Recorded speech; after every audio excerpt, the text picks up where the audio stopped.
직선이 이미 200척이 넘었어.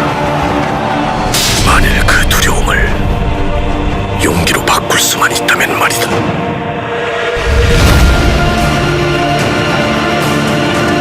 집중하려. 출정하라. Salam sejahtera murid. Jadi pada hari ini kita akan belajar tajuk Hang Tuah Laksamana Terbilang. Jadi klip video yang kamu tengok tadi ialah Laksamana Yi Shun Shin dari negara Korea. Okey, jadi pada hari ini kita akan belajar Laksamana di negara kita pula, iaitu di negeri Melaka. Okey, jadi bila kamu lihat tadi Laksamana Yi Shun Shin, dia berperang di laut ataupun perairan sebab dia tugas dia ialah menjaga perairan negara. Okey, jadi jom kita lihat. Okey, kalau kamu masih ingat, tugas seorang laksamana adalah mengetuai angkatan laut Melaka untuk berperang. Ketuai angkatan laut. Okey, sama macam laksamana Yi Shun Shin, sama juga dengan laksamana Hang Tuah.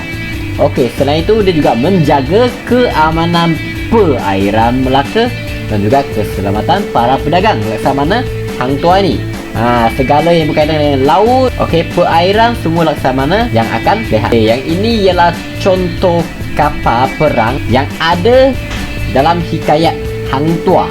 Okey, yang ini adalah contoh lakaran lah. Okey, versi kapal perang ini dinamakan sebagai Mendam Berahi. Okey, gagah bersama Hang Tuah. Yang ini ialah kiranya mereka berlayar menggunakan kapal Mendam Berahi ini. Okey, yang ini ialah contoh lakaran kapal Mendam Berahi. Okey, iaitu kapal Agung Armada Melaka. Jadi sewaktu zaman Kesultanan Melayu Melaka ni, rasanya ada 7 buah kapal yang besar seperti ini. Okey, jadi kalau kamu dapat lihat kapal ini menggunakan kuasa layar dan juga kuasa pendayung. Kiranya dekat bawah ni ada orang yang menjadi pendayung untuk menggerakkan kapal tersebut. Okey, jadi yang ini kiranya contoh kapal perang pada zaman dahulu lah. Lepas tu baru beralih kepada kuasa angin menggunakan layar, lepas tu kuasa wap, lepas tu kapal selam perang dan akhirnya kapal perang moden. Okey, hari ini kita akan belajar tentang riwayat Hang Tuah. Hang Tuah ni dia berasal dari kampung Sungai Duyung. Bapanya bernama Hang Mamut dan ibunya bernama Dang Meduwati. Okey, bapanya bernama Hang Mamut dan juga ibunya bernama Dang Meduwati. Dan dia ada 4 orang sahabat karib, iaitu Hang Jebat, Hang Kasturi, Hang Lekir dan juga Hang Lekiu. Okay, Hang Tuah ni dia merupakan seorang yang sangat berani dan juga tangkas. Beliau pernah selamatkan bendahara dalam peristiwa amukan, dan bendahara telah cadangkan Hang Tuah ni dilantik sebagai laksamana Melaka yang akan menjaga perairan Melaka. Jadi 4 orang sahabatnya pula dilantik sebagai hulu balang Melaka. Hang Tuah ni dia merupakan seorang yang menjalankan tugas sebagai laksamana dengan penuh dedikasi. Okey, kiranya dia tahulah selok belok perairan Melaka tu macam mana, laut tu macam mana. Okey, air laut pasang ke, surut ke, ada pusaran air ke, semua dia tahu sebab dia yang jaga perairan. Okey, jom kita lihat pula. Okey, Hang Tuah ni dia kiranya seorang yang bijak sebab dia berjaya melihat wajah Maharaja Cina yang tak boleh ditatap oleh sesiapa pun semasa dia mengetuai rombongan menghantar utusan Melaka ke negara Cina. Okey, sebab waktu dia pergi tu, Menteri Cina pesan bahawa undang-undang negara Cina ni ialah sesiapa pun tak boleh nak tatap muka Maharaja Cina ni. Jadi Hang Tuah dia teringin sangat nak tengok muka dia macam mana. Dia membuat helah lah. Okey, jadi waktu nak order makanan tu, Hang Tuah dia order kangkong yang sangat panjang. Okey, jadi oleh sebab kangkong yang panjang ni, Hang Tuah dia terpaksa mendongak sedikit untuk makan kangkong tu.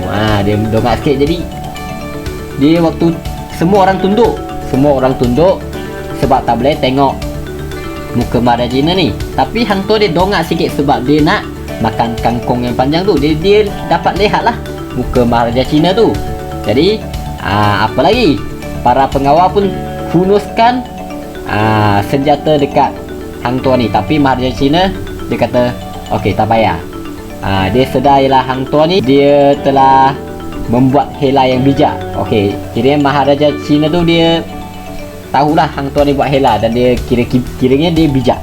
Okey, jadi malahan itu Hang Tuah turut diberikan hadiah oleh Maharaja Cina. Selain itu, Hang Tuah juga menggunakan kebijaksanaannya untuk memujuk Tun Teja untuk berkahwin dengan Sultan Melaka. Hang Tuah ni berjaya membawa Tun Teja ke Melaka. Okey, kira Hang Tuah ni sangat bijak. Okey, tengok, dia dapat nampak dah wajah Maharaja Cina, dapat pujuk Tun Teja ni pula. Jadi Hang Tuah telah difitnah oleh pegawai-pegawai istana sebab mereka sangat cemburu dengan Hang Tuah ni. Okey, jadi Hang Tuah pun dijatuhi hukuman bunuh oleh Sultan Melaka dan bendahara dia pun bertindak menyelamatkan Hang Tuah dengan sembunyikannya sebab dia tak sampai hati nak jatuhkan hukuman bunuh ke atasnya. Okey, pada masa yang sama Hang Jebat telah mengamuk kerana mahu menuntut bela atas kematian sahabatnya. Okey, jadi Sultan dia sedari dan menyesali kesilapannya. Bendahara telah memberitahu Sultan bahawa Hang Tuah dia masih hidup. Jadi Sultan pun titahkan Hang Tuah untuk kembalikan keamanan di Melaka dan akhirnya Hang Tuah berjaya tumpaskan Hang Jebat dan Hang Tuah dilantik semula sebagai Laksamana Melaka. Jadi sumbangan Hang Tuah ni dia sangat besar lah. Selain itu Hang Tuah ni dia juga mahir berbahasa. Dia pandai 12 bahasa. Bahasa Melayu, Tamil, Cina, Jawa dan sebagainya lah. Hang Tuah ni seorang yang sangat bijak dan juga pandai bertarung. Terima kasih, Sheshe, Rumbo Nandri, Kop Kun Krab, Messi and Gracias.